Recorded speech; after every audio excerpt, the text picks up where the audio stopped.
All set. Red light flashing, season stayers, and they're racing. And they jumped in a fair line. True Marvel actually was the first out from CAMPALDINO. Manzois was third away. Fourth on settling down was, as they go to that first bend, Dillian. He's three wide around the first bend. Etna Rosso landing fifth one off the rail. And Nick Spur sixth on the inside.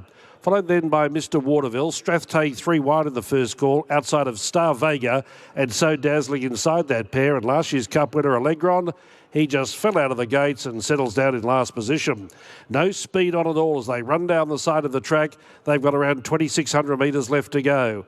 And the leader was True Marvel, an unusual role for him, but nothing else at this stage wants to take him on. He leads away from CAMPALDINO on the outside, and Dillian, even though they're going slowly, is travelling three wide as they straighten for home on the first occasion. That's the leading trio. Manzois lurks behind that trio in fourth on the fence, and Etna Rosso, the second favourite, getting a good run, fifth one off the rail. Midfield defence, Nick Spur inside of Mr. Waterville, then So Dazzling, Strathtay, Star Vega, and Allegron is last of all. Still, the pace is very moderate. They go by the big crowd here at Eagle Farm on Stradbroke Day, but there's still a lap left to go, and True Marvel obviously is going to try and lead all of the way. Dillian eventually gets over to be second, one off the fence, and third over on the inside is Manzois getting a cosy run. Now CAMPALDINO getting cover, one out and one back as they went by the 1,800 metres. 2 lengths away, Nick Spur over on the inside of Etna Rosso. He's having a good trail in midfield, and he's actually stalking his main betting rival in CAMPALDINO. Then came Mr. Waterville outside of So Dazzling. Three wide, no cover, Strathtay as they go to the back straight. Star Vegas second last, and Allegron, if he's to win, he has to come from last. Heading down the back straight, more than half the journey completed now, and True Marvel, the pilot, as they head along past the Stradbroke start at the 1,400 metres.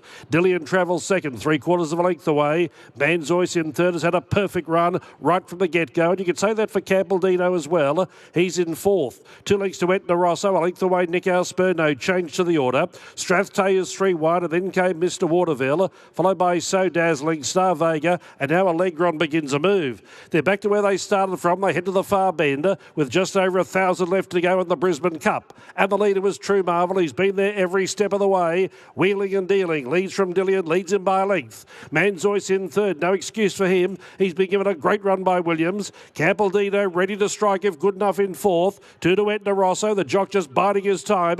Strathay's had a hard run nearer the rail. Nick Spur. Then Mr. Waterville, followed by Allegron. So Dazzling and Star Vega is now out to last. 600 metres left to go. They come to the turn, and now the race is on in earnest, where True Marvel led the way, but CAMPALDINO leaves his trailing position, moves up ominously. Manzois third, Dillian calls it a day. Etna Rosso runs on, and the others were headed by Nick Spur and Mr. Waterville. They've got around 300 left to run. CAMPALDINO the leader. Etna Rosso is trying harder. Manzois up to third. That might be the race. On the inside, CAMPALDINO led the way. Etna Rosso is trying his heart out. Currently, he can't get CAMPALDINO. CAMPALDINO in front. Tim Clark riding confidently. Another cup for Clark and Waterhouse and Bott. CAMPALDINO too good. Beat Etna Rosso. Third over the line was Manzois. Not sure about fourth. Strathtay there with Mr. Waterville. Followed at the head of the others by well back was True Marvel, and then Nick Spur. Then came Star Vega, Dillian, and the tail enders were Manzois and also Allegron. CAMPALDINO, he didn't lead, but he didn't have to. He handled the 3,200 metres perfectly, and he handled the dry track perfectly. So a great carnival for CAMPALDINO. Tim Clark.